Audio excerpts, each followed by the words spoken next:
अध्याय 14वा प्राधानिक रहस्य वर्णन. श्री गणेशाय नमः. श्री देवे नमः. आपल्या भक्तांना सर्व पुरुषार्थ देणाऱ्या हे भगवती, तुझा जय जयकार असो. तुझे नामस्मरण केले असता सर्व विघ्ने नाहीशी होतात, सर्व मनोरथ पूर्ण होतात. तुझी सतत मनोभावे भक्ती करणाऱ्या तुझ्या भक्तांची मी थोरवी काय बरे सांगणार. हे देवी, तुझे महात्म्य देवांनाही पूर्णपणे कळत नाही, म्हणून तर स्वतः ब्रह्मदेव तुझ्या चरणी नतमस्तक झाले. अशा परिस्थितीत माझी प्रौढी काय बरे. तुझ्या गुणानिधीच्या पैलथडी जाण्यासाठी तूच आपल्या भक्तांच्या मुखे कथा वदवित असतेस.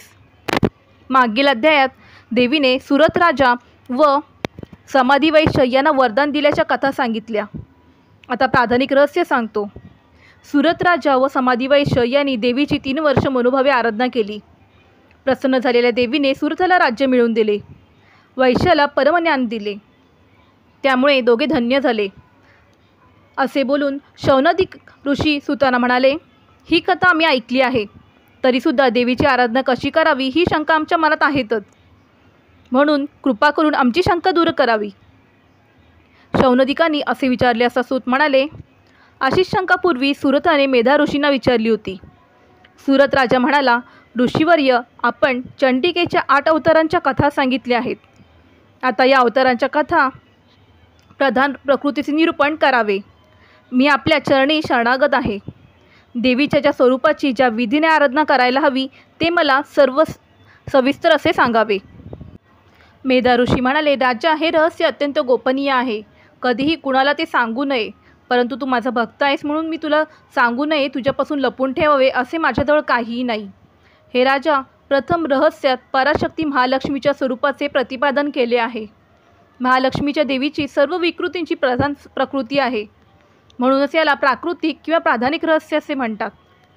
हे राजा, त्रिगुणात्मक परमेश्वरी महालक्ष्मी सर्वांचे आदिकारण आहे. तिने दृश्य किंवा अदृश्य रूपाने संपूर्ण विश्वाला व्यापले आहे.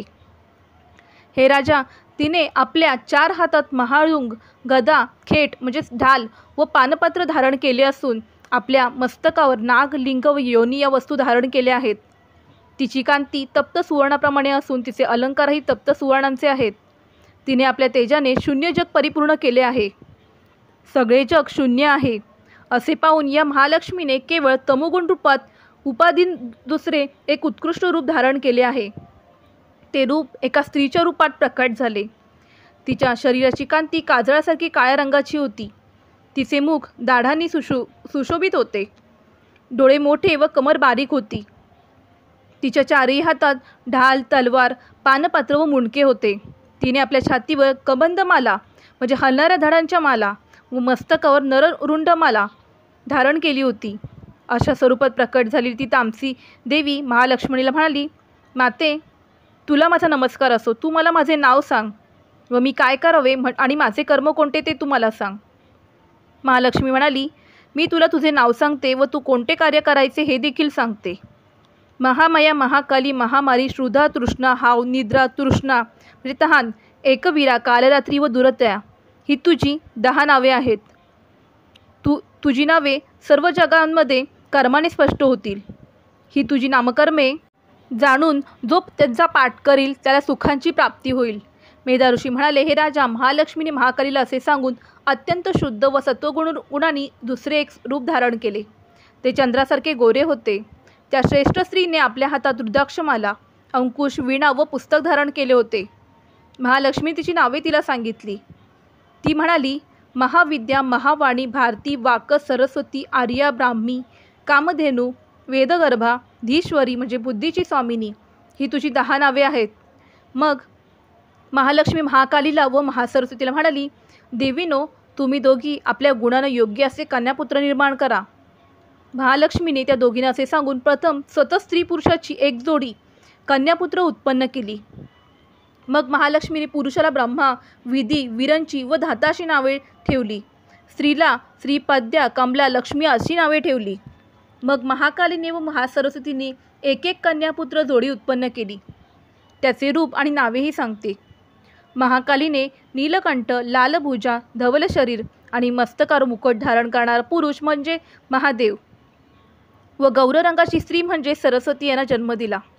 तो पुरुष रुद्र, शंकर, सानू, कपर्दी व श्रीलोचन या नावाने प्रसिद्ध झाला.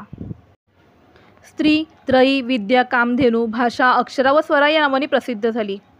हेराच्या महासरस्वतीने गौर रंगाची स्त्री व श्याम रंगाचा पुरुष यांना उत्पन्न केले. त्या दोघांची नावे सांगतो ते ऐक. त्यातील पुरुषाला विष्णू, कृष्ण, ऋषिकेश, वासुदेव, जनार्दन ही नावे मिळाली. त्याचप्रमाणे स्त्री उमा, गौरी, सती, चंडी, सुंदरी, सुभगा व शिवा या नावाने प्रसिद्ध झाली. मग त्या 3 स्त्रियांना तत्काल पुरुषरूप प्राप्त झाले. हे रहस्य फक्त ज्ञानी लोकांना समजते, अज्ञानी लोकांना समजत नाही. हेराच्या महालक्ष्मीने त्रयीस्वरूप सरस्वती ब्रह्मदेवाला पत्नी म्हणून अर्पण केली. रुद्राला वरदायिनी गौरी म्हणजे पार्वती दिली. भगवान वासुदेवाला लक्ष्मी पत्नी म्हणून अर्पण केली. तिघांना विश्वाची उत्पत्ती, स्थिती व प्रलय करण्याचे सामर्थ्य दिले. मग ब्रह्मदेव सरस्वतीसह सुखाने राहू लागले. त्यांनी सरस्वतीसह चराचर ब्रह्मांड निर्माण केले. महादेव गौरीसह संयुक्त होऊन अवघ्या ब्रह्मांडाचा प्रलय करू लागले. ब्रह्मांडामध्ये जे जे स्थावर जंगम निर्माण झाले त्या सर्वांचे पालन लक्ष्मीसह नारायण वासुदेव करू लागले. हे राजा महालक्ष्मी सर्व सत्वमयी असून सगळ्यांची धीश्वरी ईश्वरी महामाया जगदंबा आहे. तीच मूळ प्रकृती आहे. ती साकार निराकार राहून अनेक प्रकारची नावे धारण करते. जे जे दिसते, ऐकू येते, मनात निर्माण होते ते ते सर्व मायारूप आहे. नामरूपात्मक असे जे जे आहे ते ते सर्व मायेचे स्वरूप आहे. ब्रह्मा, विष्णू, महेश हे मायापुत्रच आहेत. महालक्ष्मी या एकाच नावाने किंवा प्रत्यक्षादी प्रमाणाने महालक्ष्मीचे वर्णन होऊ शकत नाही. अशा या परमश्रेष्ठ महालक्ष्मीची अत्यंत भक्तिभावाने आराधना करावी. आता पुढील अध्यायात वैकृतस्य सांगितले आहे. या अध्यायाचे भक्तिभावाने श्रवण पठण केले असता सर्व पीडा नाहीशा होतात, सर्व संकटातून त्वरित मुक्तता होते. श्री मार्कंडेय पुराणाच्या सार्वणिक मन्वंतरातील देवी महात्म्यातील प्राधानिक रहस्य नावाचा 14वा अध्याय समाप्त. श्री जगदंबा प्रणमस्तु. शुभम भवतु.